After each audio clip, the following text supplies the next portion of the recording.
మహారాజు పట్టణమైన సియోను పర్వతము రమ్యమైన ఎత్తుగల చోట నుంచబడి సర్వభూమికి సంతోషమునకు కారణమగుచున్నది. జాగ్రత్తగా గమనించిన ప్రియులారా, యెరూషలేము పట్టణంలో ఉన్నటువంటి సియోను కొండ మీద మొదటి 2 దేవాలయాలు కట్టబడ్డాయి.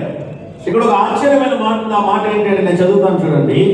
సర్వభూమికి సంతోష కారణముగా ఉన్నది. యెరూషలేములో ఉన్నటువంటి ఆలయం లేకపోతే సియోను పర్వతము భారతదేశంలో ఉన్న మనకి సంతోషకరంగా ఏ విధంగా ఉందని మనం ఆలోచన చేస్తే, ఈ సియోను పర్వతం సంతోషంగా లేదు అంటే ఈరోజు మన ఇంట్లో గ్యాస్ ఉండదండి. దేవుని నామానికి స్తోత్రం కలుగును. కారణం ఏంటి అంటే ఈరోజు హర్మోజ్ జలసంధి అనేటటువంటిది బ్లాక్ చేయబడింది. కారణం ఏంటి అంటే ఇజ్రాయెల్ దేశానికి పక్కన ఉన్నటువంటి ఆ ఇరాన్ దేశానికి యుద్ధం జరుగుతుంది కనుక ఈ యొక్క యెరూషలేము దేశంగా ప్రాంతం అని బాగలేదు అనుకోండి, జరిగేది ఏంటి అంటే మన బండ్లు ఏళ్ళు కూడా నడవమనమాట. అందుకనే దీని గురించి ఒక అద్భుతమైన మాట ఏమని తెలియజేయబడింది అంటే, ఈ సియోను కొండ ఎలా ఉంది అంటే ప్రపంచానికి ఆశీర్వాదకరంగా ఉందంట. నమ్మిన వారు బిగ్గరగా చప్పట్లు కొట్టి దేవుని నామాన్ని కనపడుతున్నాం. కొంచెం బిగ్గరగా చప్పట్లు కొట్టి దేవుని నామాన్ని కనపడుతున్నాం. పరిశుద్ధ గ్రంథమైన బైబిల్లో మీరు గమనించినట్లయితే యెరూషలేము అనే పేరు 669 సార్లు రాయబడింది ఓల్డ్ టెస్టిమెంట్ లో. న్యూ టెస్టిమెంట్ లో అంటే నూతన బంధన గ్రంథంలో మనం గమనించినట్లయితే 146 సార్లు యెరూషలేము అనేటటువంటి పేరు రాయబడింది. ఈ యెరూషలేము పట్టణాన్ని మీరు ఆలోచన చేస్తే 70 సార్లు ముట్టడి వేయబడింది.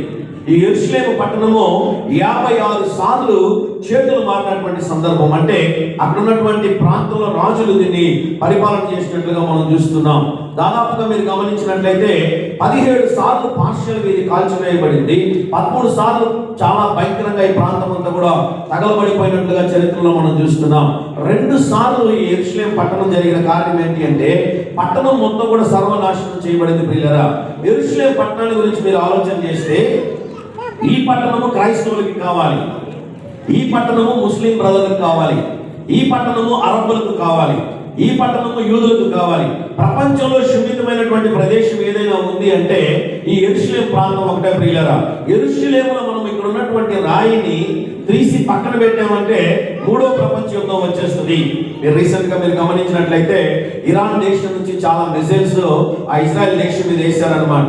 ఆ టైంలో వారు ఒక మాట చెప్పారు, we launched more than thousands of missiles on Israel, but their God is intercepting our missile into the mid-air అన్నారు. దాని అర్థం ఏంటి అంటే కొన్ని వేల బాంబులు మేము ఇజ్రాయెల్ దేశం మీద మిసైల్స్ మేము వేసినా కూడా ఏ ఒక్కటి పడకుండా వారి దేవుడు ఇశ్రాయేలును కాపాడువాడో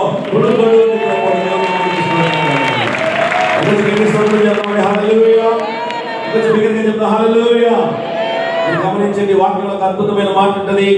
ఇశ్రాయేలు క్షేమం కొరకు మనం ఏం చేయాలన్న మాటను చదువుతారా ఒకసారి? 122వ కీర్తన 6వ వచనంలో ఈ మాట చదువుతారా ప్రియులారా? 122వ కీర్తన 6వ వచనంలో యెరూషలేము క్షేమము కొరకు ప్రార్థన చేయుడి. యెరూషలేమా, నిన్ను ప్రేమించు వారు ఏం చేస్తారంట? వర్ధిల్లుతారు. ఆమేన్ చెప్తారని గట్టిగా. ప్రపంచంలో మీరు గమనించినట్లయితే ఇజ్రాయెల్ దేశం లేకుండా చేయాలి అని, యెరూషలేము పట్టణం లేకుండా చేయాలని చాలా మంది రాజులు ప్రయత్నించారు, రాజ్యాలు ప్రయత్నించాయి, ఆ దేశాలు ప్రయత్నించాయి. ఆ రాజులు రాజ్యాలు దేశాలన్నీ సర్వనాశనం అయిపోయాయి. నేటికి ఇజ్రాయెల్ దేశము సియోను కొండ మీద దేవుడు అద్భుతంగా దాన్ని నిలబెట్టున్నాడు. తెలుసా ప్రియులారా, అద్భుతమైన ఒక మాట ఉంటుంది, ఇది మహారాజు పట్టణము. ఆమేన్ చెప్తారని గట్టిగా మాట చదువుతారా? కీర్తనలు 48వ అధ్యాయం 12వ వచనం చాలా ప్రాముఖ్యమైన మాట ఇచ్చుదామండి.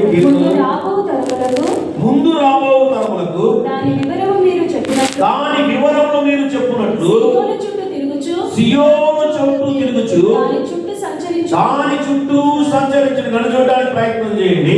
ఇజ్రాయెల్ దేశాన్ని మనం ఎందుకు వెళ్ళాలి? యెరూషలేము మనం ఎందుకు వెళ్ళాలి అంటే బైబిల్లో రాయబడిన మాట ఏంటి అంటే రాబో తరముల వారికి దాన్ని ఏం చేయాలని చూడండి, వివరించి మీరు చెప్పినట్లు